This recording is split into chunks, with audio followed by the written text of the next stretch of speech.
Welcome to Love Lies Chronicles. I'd really appreciate your comment. It helps me understand if you enjoyed the story and how I can improve in future ones. I was sitting at the far end of our dining table with paperwork I never thought I'd print, the house quiet except for the hum of the fridge and the stray buzz from a phone on the counter. My name is Ethan Hale. I'm 38, a software engineer in Charlotte, North Carolina. If you asked me when this really started, I'd probably say the night a simple word stopped being a plan and turned into a wall. Soon, it slid between us like a door on a slow hinge, closing an inch at a time, and I kept acting like I had all the time in the world to wedge my foot in. The month before, our life still looked normal from the street. Same townhouse, same porch light, same silver sedan parked a little crooked because the garage is too tight for comfort. Inside, the shape had shifted. She moved like a guest. Light, careful steps, the kind you take when you don't want to be noticed. I'd come home from a sprint review and set my laptop on the kitchen island, ready to ask about her day, and she'd already be retreating down the hall, eyes on a glowing screen angled to her chest. I heard laughter that didn't belong here, small, private. When I reached for her shoulder, she offered the word like a receipt. Soon. Not a no, not a yes, just a promise stapled to nothing. At first I told myself stories that were easy to believe. New deadlines at her office. Burnout. Family noise from her sister's situation. A season. I've spent 16 years in software. I know what it's like to watch systems slow under unexpected load. You don't panic. You monitor. You trim what you can, wait for the spike to pass. So I listened. I gave her space on the couch, took the late stand-ups from the spare room so she could have the living room, and cooked simple meals she didn't touch while saying she'd eat soon. The word kept its shape even in the sink. 2 plates soaking. A glass half full near the bed. Soon turned into another word I didn't want to admit. Later, the small signs showed up in the place's routine used to live. Her perfume changed to something brighter, and she put it on at 9 p.m. instead of 8 a.m. Her lock screen lost photos of us and gained gradients. Face-down phone placement became default. Notifications switched from names to Do Not Disturb, banners that still fluttered to life in her hands. I never went through it. That isn't my way. But I pay attention, and attention was all it took to see how her energy leaned away from me. She was fueled, just not here. I tried to meet her where she was without chasing. A Thursday evening, I booked a resi at the place on Camden she'd loved back when we argued over the bill because we were both pretending not to notice we were serious. I put the confirmation on the fridge with a magnet shaped like North Carolina and kept it simple, 7:30, if you're up for it. She glanced at it on her way to the door. Soon. No smile, just the word like a traffic cone. The table went to another couple. I reheated leftover pasta and pushed sauce around my plate and told myself it was fine. Saturdays used to be errands together and a late coffee. She turned them into private days. Hair appointment that ran long. A yoga class that seemed to add a second class each week. I offered to pick her up. She preferred to meet friends after. I offered to join for breakfast before. She wasn't hungry. I asked once, gently, if there was someone who'd made this easier to avoid. The laugh she gave me was clean and sharp, a laugh with no warmth in it. Paranoid. The phone lit up before she turned away. Another promise deferred. Soon. I stopped reminding her of what we'd been and started watching what we were. There's a difference between denial and patience. Denial is hope with its eyes closed. Patience is hope with a clock. I am proud of when I replaced it with the second. 2 weeks in, the house sounded different. Dishes clinked softly at midnight. The washing machine ran after 11. She showered at unusual times and came to bed late, hair damp, wearing the new scent. When I reached for her, she gave me that one-word promise in a tone that didn't even try to land softly. I rolled onto my back and counted the ceiling corners like a man memorizing an exit plan. The next morning I made coffee, poured hers into the mug with the tiny chip in the handle she claims gives it character, and set it exactly where she always reaches. She sipped, scrolled, and offered me the same word for breakfast. On the third Sunday, I found a quiet anger I hadn't felt before. Not rage. Rage is loud and clumsy and wants witnesses. This was the kind of heat that focuses your hand when you're tightening a bolt. I spent the afternoon clearing the guest room. I boxed old conference swag, rerouted my standing desk, moved a lamp from the living room. I took my 2 guitars out of the closet and retuned them like a man reminding his hands they can do other things than hold on. I changed my emergency contact in HR to my brother. I updated my passwords. Small, steady moves. That night, she came home late, keys soft in the lock, and paused when she saw the spare room alive and tidy. I was at the dining table, sprint planning on one screen, our mortgage spreadsheet open on the other. She hovered in the doorway like a person who suspects a conversation is coming but hopes it can be delayed by gravity. The phone buzzed in her palm. She turned it over without reading it, the first honest gesture I'd seen in weeks. "I'm not angry," I said, and it was true.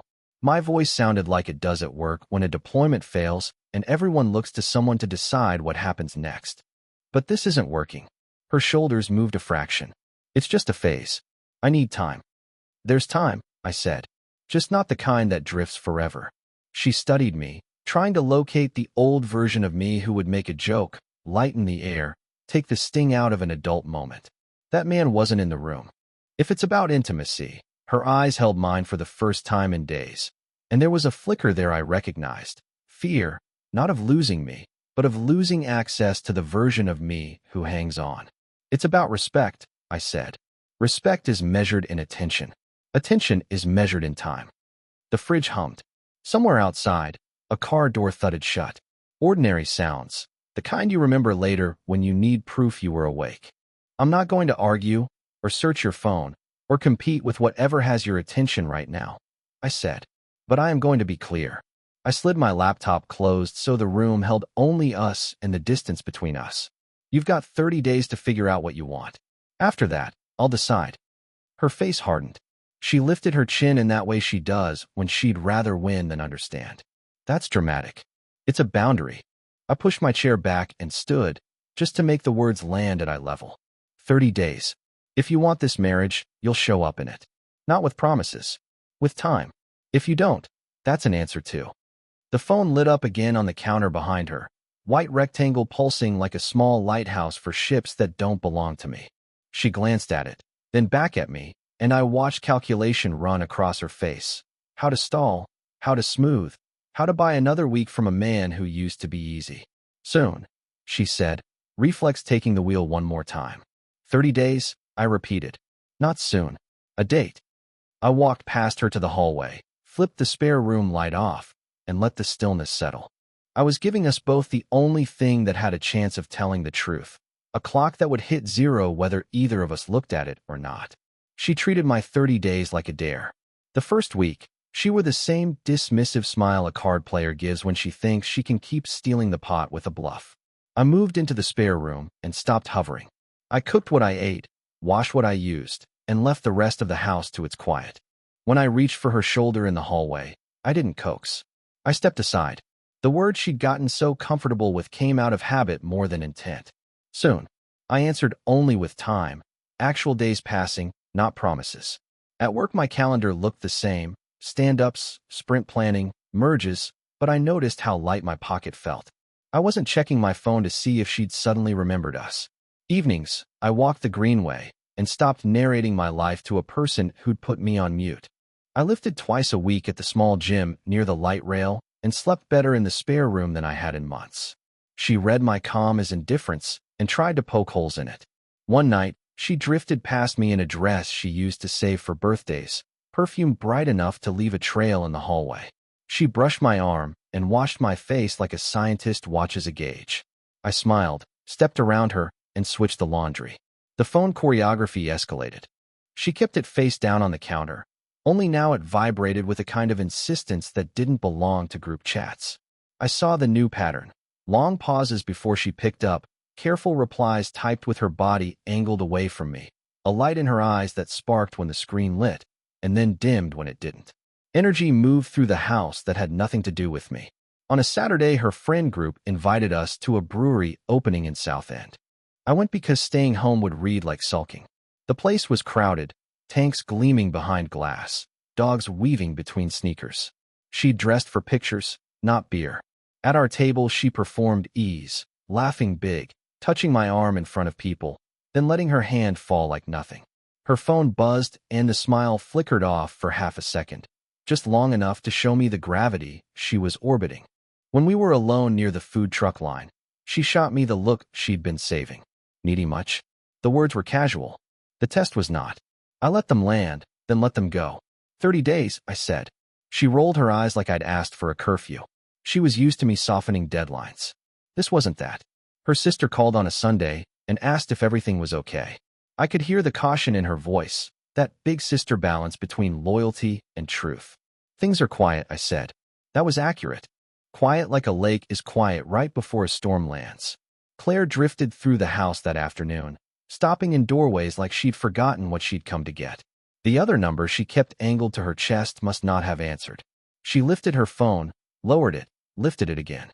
The restlessness wasn't subtle anymore. It shook the air.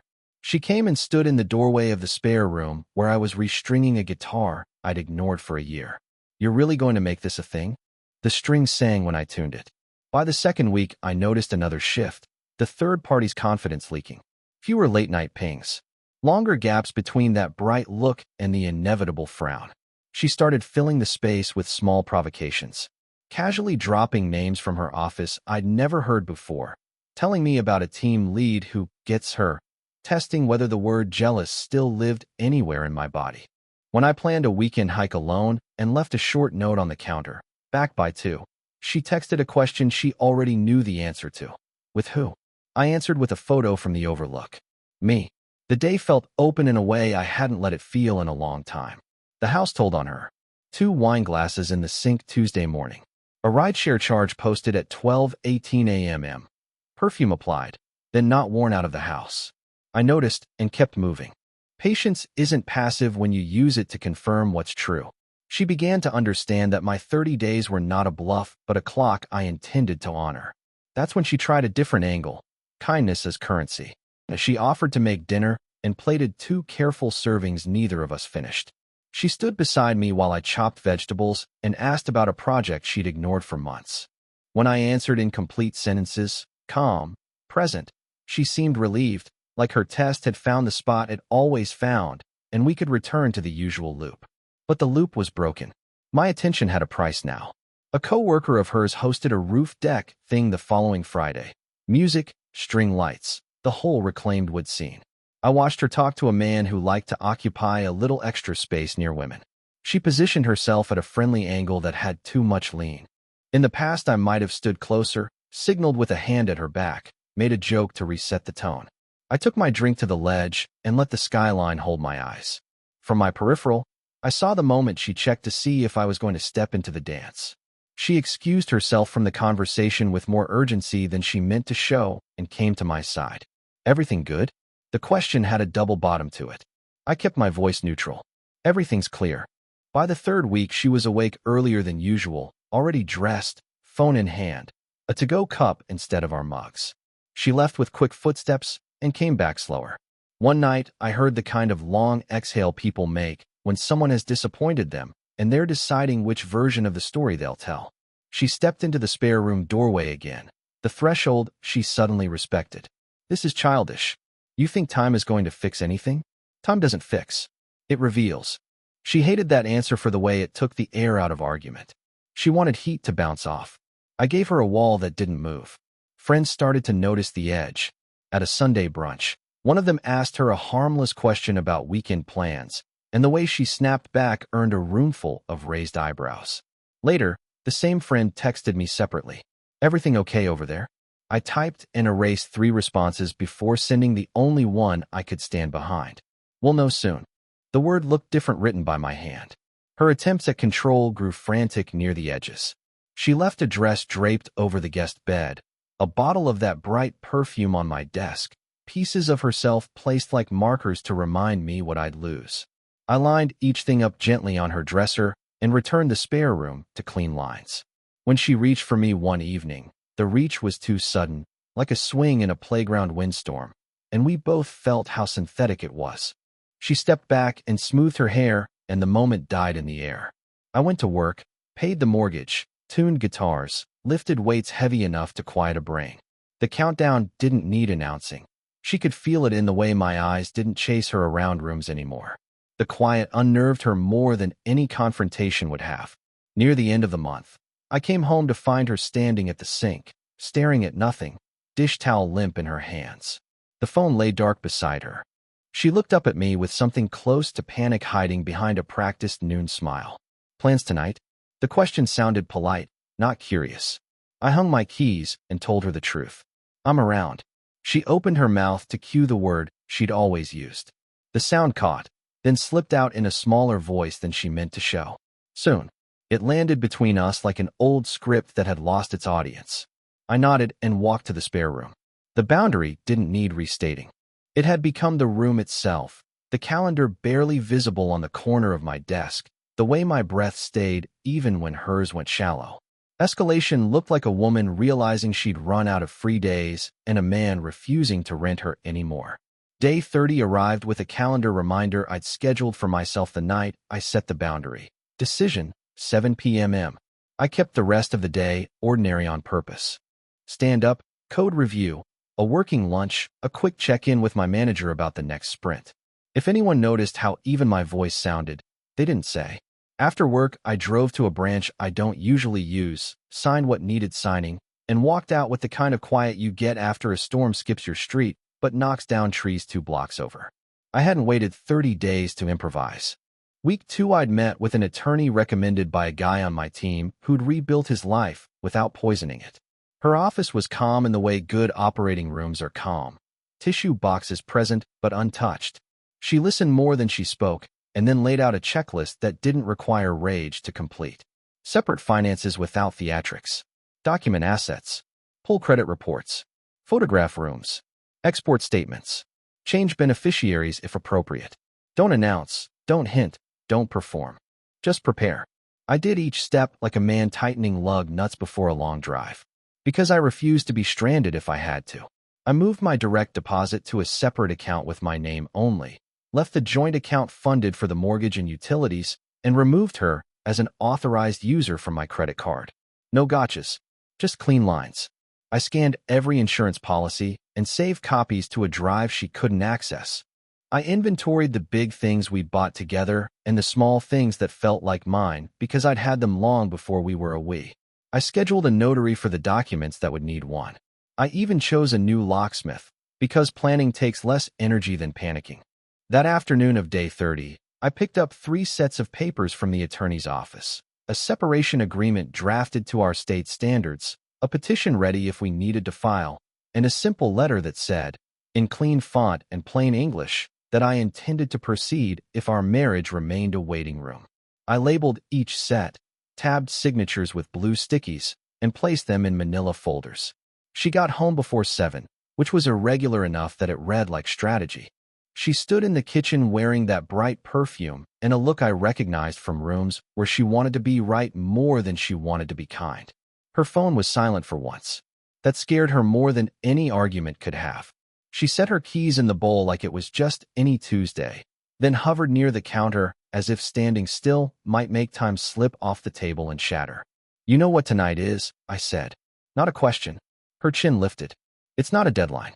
We're adults. It's a boundary, I said. Adults keep those.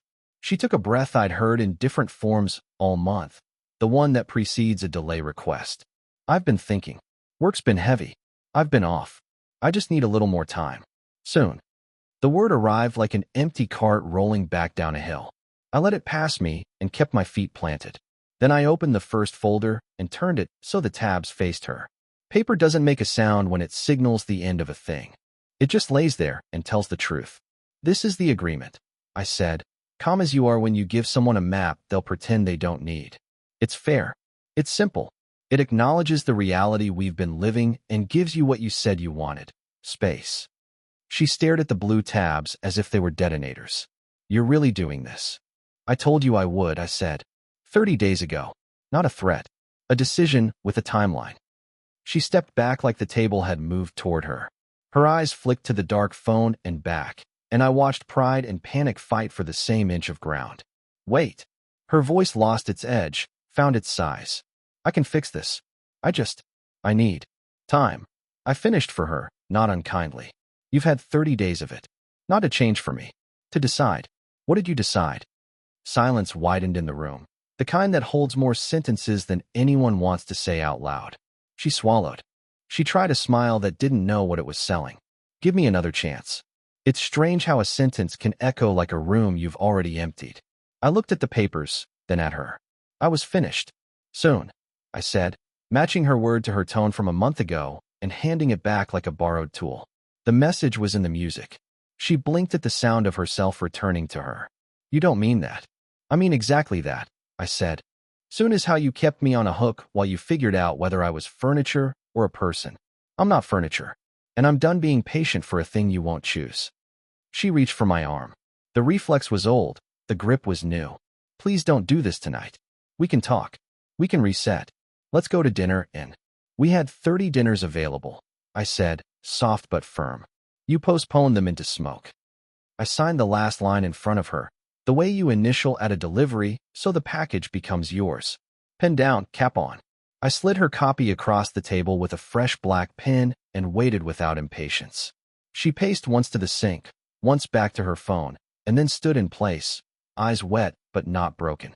I recognized that look from every game she'd won by changing the rules halfway through. This time the rules didn't move. You're not even going to ask who he is, she said, the confession disguised as a question. I don't need a name to know a pattern, I said, and I'm not interviewing for my own marriage. She flinched like I'd raised my voice, except I hadn't. Quiet can be louder than shouting when someone is used to noise making you retreat. I opened the second folder, the petition. We can file if we need to, I said. I'd prefer we don't turn this into theater. I'll give you the dignity of privacy if you'll give me the dignity of honesty. The clock on the stove rolled to 7:12. Decision vanished from my phone.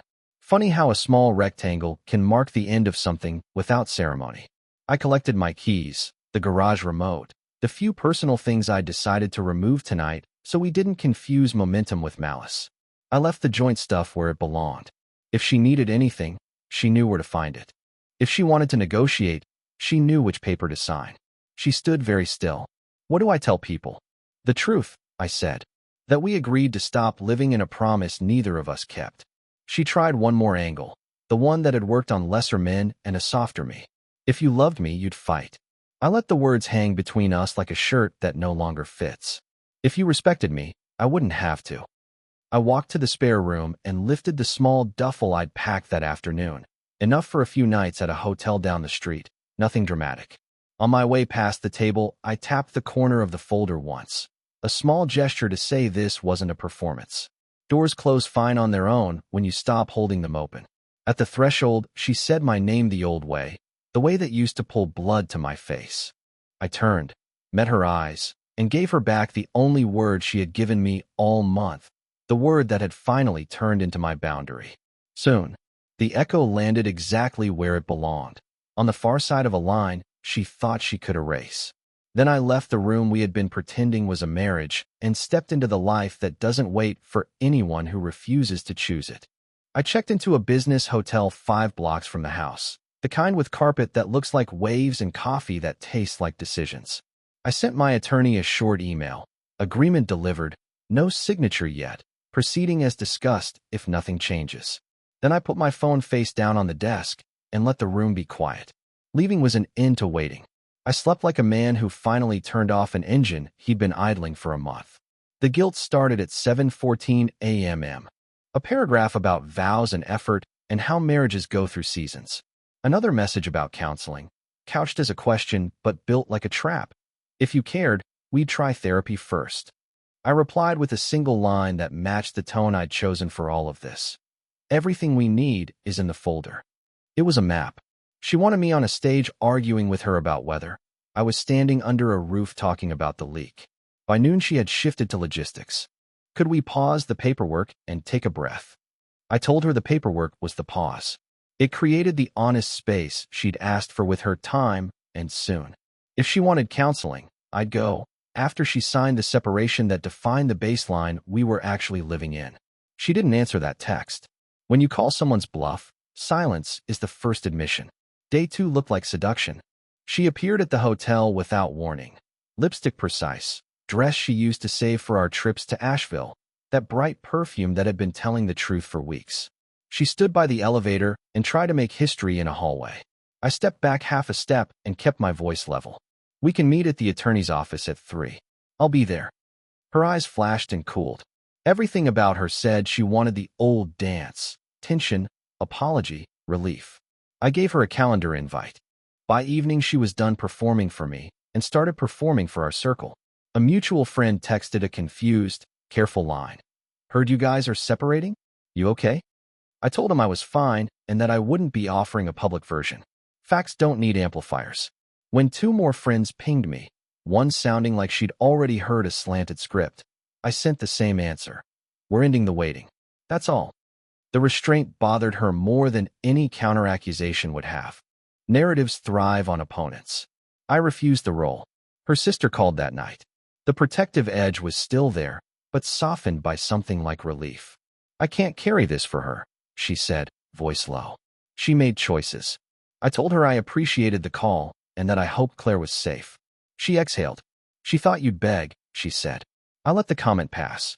The world already contained the truth. On day 3, the other gravity in her life finally showed itself by going dark. The surges that had lit her phone for a month went thin. A chat bubble she'd banked on froze and never completed. I watched the pattern do what patterns do when light hits them. Reveal the structure and then collapse. When she texted me at midnight, "Can we please talk soon?" I didn't reply. Midnight is when panic impersonates clarity. Morning is when you see the difference. She tried anger next. A volley about abandonment and how real men fight for their marriage. I read it twice because I respect words. Then I sent a sentence that belonged to me. "I fought for 30 days by not fighting." I put the phone face down and went to the gym. Deadlifts tell the truth back to your body. The bar doesn't care about stories. It cares about form. By the weekend, she had moved to bargaining. "What if we reset for a month? No signatures yet. See how we feel." I kept the boundary where it belonged. Signature first, then any rebuild. Boundaries aren't punishment. They're prerequisites. She sent a photo of the agreement with a pen hovering, like a hostage note without the note. No ink on paper. She wanted me to rush in and finish the line for her. I let the image sit unremarked. Adults sign their own names. In our absence, the house told a story to anyone who visited. Her mother came by and found my side of the closet orderly, the spare room empty except for a clean desk and a coiled USB cable. She called me, brittle and polite. "Is there any way to fix this?" I said there were always ways to fix things that both people want to fix. She was quiet for a long beat. I told her time is not a strategy, she said finally. I thanked her for saying it. Work noticed only in the way my code merged cleaner and my eyes didn't flick to the corner of the screen every 6 minutes. My manager asked if I needed time off. I said no. People think consequences are dramatic. Sometimes they look like focus. She tried one last angle that had worked in other seasons. Nostalgia. Photos I'd taken, places we'd been.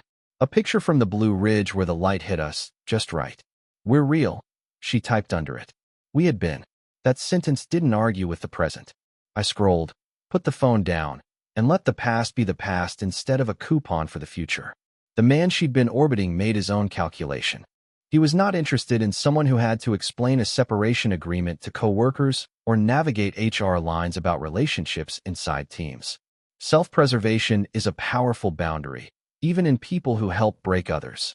When she understood that her bet didn't cash, panic replaced posture. She asked to meet immediately. I offered the attorney's time slots. "Not there," she wrote.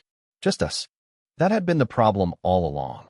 She wanted our marriage to be just us when it shielded her, and just her when it demanded effort. I repeated the same 3 letters I'd used all week. "Attorney," she didn't reply. On day 8 after I walked out, she appeared at my gym during my cool down, hair pulled back, eyes raw. "Ethan." My name sounded like someone trying on a coat she'd left at a party and discovered didn't fit anymore. I set the timer for my last stretch and let it count down without commentary. "I signed," she said finally. She held up the pages like a flag. Her hand shook. I nodded and said, "Thank you," because gratitude belongs to actions, not intentions. "I didn't think you'd actually." She couldn't finish the sentence. That had been the real engine all month, certainty that I would blink first. When I didn't, consequences walked in wearing normal clothes.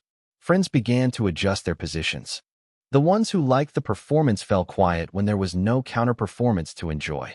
The ones who had worried for me stopped worrying out loud. A neighbor who'd watched the comings and goings and the late-night rideshares knocked on my door at the hotel and offered an extra parking pass and a casserole that could kill a lesser man. "People see more than you think," she said. I thanked her and ate the casserole anyway. We met at the attorney's conference room the next afternoon. She looked small in the good chair. Anyone does when both arms of a decision are visible at once. My attorney reviewed the terms, neutral and precise. Claire asked 2 questions that mattered and 3 that didn't. We adjusted a line about the car and set a date for me to collect 2 more boxes. When we stood, she looked at me like I'd smashed something fragile. I hadn't. I just stopped holding it up by myself. In the days that followed, her attempts to reverse course came spaced farther apart. Guilt lost its grip when it met a man who refused to pick up the rope. Seduction lost its shine when it realized it couldn't buy back time already spent. Blame ran out of air in rooms where people had watched her keep a promise in future tense until it expired. Panic learned that deadlines are not cruelty. When someone asked what happened, I gave the single sentence that fit. We stopped living in soon. If they wanted more than that, it was because they liked drama. I liked sleep. Consequences didn't make me happy. They made me honest. The marriage didn't fail on day 31 when I signed papers. It had failed the first night, soon replaced yes. And then we both kept pretending the word could carry weight. When I finally let it drop, it made the sound it was always going to make. None at all, just a small, clean end. And in that quiet, everyone could hear what was true, especially the one person who never thought she would. Finalizing a marriage feels less like a verdict and more like unplugging a machine you kept believing would restart if you pressed the right sequence. 2 weeks after she signed, we met once more at the attorney's office to initial a handful of revisions. No speeches, just blue tabs, a stapler, and a polite nod from the paralegal who's seen more endings than a novelist. I brought 2 banker's boxes from the house that day, books that were mine before us, the mug with the chipped handle she used to claim, and a framed photo from the Blue Ridge I kept not for the smiles in it, but because I had taken it. She asked if I wanted the frame. I said no. I wanted the light in the picture, not the border. The logistics folded into place with quiet competence. I changed the utilities, forwarded the mail, returned a lockbox key that had weighed out of proportion to its size. I found a small apartment overlooking the light rail, the kind of place a man picks when he wants air and sunlight more than square footage. The spare room desk came with me. The guitars leaned in the corner as if they'd always been there. My brother helped carry the couch up the stairs and left a 6-pack in the fridge like a grown-up housewarming. We stood at the window for a minute and watched a train snake through the evening with its little constellation of riders. "You good?" he asked. I was. Her last serious effort arrived like weather. That tone people use when they sense a window closing. She proposed 1 more month of trying without the paperwork moving forward, as if our signatures were the problem and not the symptom. I told her the same thing I'd told her since the night I set the line. Time is only useful when it's anchored to choice. We had both finally chosen. She didn't text for 3 days. The divorce itself was quiet, almost mechanical. A courthouse morning with bad coffee and a docket that moved efficiently through people's lives. I answered the judge's questions without editorial. The papers got stamped. A clerk slid copies under glass. I walked out into a Wednesday that looked like any other Wednesday, which is exactly how the rest of your life begins, without a marching band, just a parking meter and the sun doing its job. I refused to curate a museum to something that no longer existed. The wedding album went into a box labeled Simply Past. I kept 1 photo of us on a mountain because the sky didn't stop being beautiful. I changed my emergency contact in HR from my brother to my own name for a month. Not because I didn't have people, but to turn the reflex in my head from "who saves me" to "how do I stand?" Then I added my brother back and smiled at the tiny honesty of that arc. People expect a vacuum to fill with noise, dating apps, rebound stories, performative healing. I filled mine with routine. Code in the morning, gym in the afternoon, long walks on the greenway where I let my brain reorganize itself without permission slips. I cooked simple food and ate it at a table that wasn't waiting for anyone else's fork. I tuned the guitars on Sundays and relearned a song I'd loved in college because muscle memory is a kind of forgiveness you don't have to announce. The text came on a Thursday night at 9:23. "I miss you. Can we talk soon?" I stared at the word and felt nothing but information. Missing is a feeling. Talking is a choice. Soon is a door with no hinges. I locked my phone, set it face down, and finished washing the pan. When I dried my hands, the phone was still there, silent, exactly as reachable as any decision I didn't have to make. You learn odd truths when a story ends. You learn how many people watched it happen and said nothing because it wasn't their place, and how many tell on themselves by asking for details they don't deserve. You learn you weren't crazy to want partnership, and you weren't weak to wait. The mistake was letting an unbound soon masquerade as respect. Respect has dates. It shows up. It doesn't ask you to live in a lobby while it flirts on the roof. Her mother sent a short message the week after the decree finalized. I hope you find peace. I wrote back, already have. It was a plain report from inside my own life. Claire didn't send more long paragraphs, just a couple of short, careful notes about stray mail and a sweater. I drove by the house one last time, picked up a padded envelope from the porch, and left my key exhaled on the kitchen counter. The fridge still hummed. The clock still kept time. Houses don't take sides. A friend asked me what I'd do differently if I could wind the tape back. I said I'd set that boundary when I first felt the drift. People tell you who they are when you give them a calendar and a chance. If they choose you, you'll feel it. If they choose soon, you'll feel that too. Either way, you spare yourself the romance of fog. I won't pretend there wasn't an ache. There were mornings I reached for a second mug before my hand remembered there was no second mouth in this kitchen. There were nights the silence had edges. But the ache was scar tissue knitting correctly for once. I let it do its work without touching the stitches. One evening, walking the greenway, I saw a couple arguing in low voices, both of them working hard to pretend they weren't. He reached, she recoiled. He apologized for something vague. She said she just needed time. I wasn't proud of the recognition that flashed through me. I kept walking, but I said a quiet sentence into the cooling air, just loud enough for the part of me that used to live in limbo. Respect is not negotiable. I needed to hear my own mouth keep the promise my hand had signed. I don't know where Claire ended up. I hope she found the thing she was chasing when she traded yes for soon. I don't owe her the story of my life after her, and she doesn't owe me a villain to make my ending feel righteous. She made a choice. I made mine. The cleanest justice is living in a way that doesn't require someone else's apology to feel complete. So that's how it closed. Not with blocked numbers or bonfires of old clothes. Just a man who set a boundary, kept it, and walked forward when the deadline told the truth. If you need a word for the feeling that followed, it wasn't joy or power. It was something quieter and better. It was the opposite of soon. It was now. Dear listeners, please share your thoughts in the comments, and do not forget to like, share, and subscribe to the channel.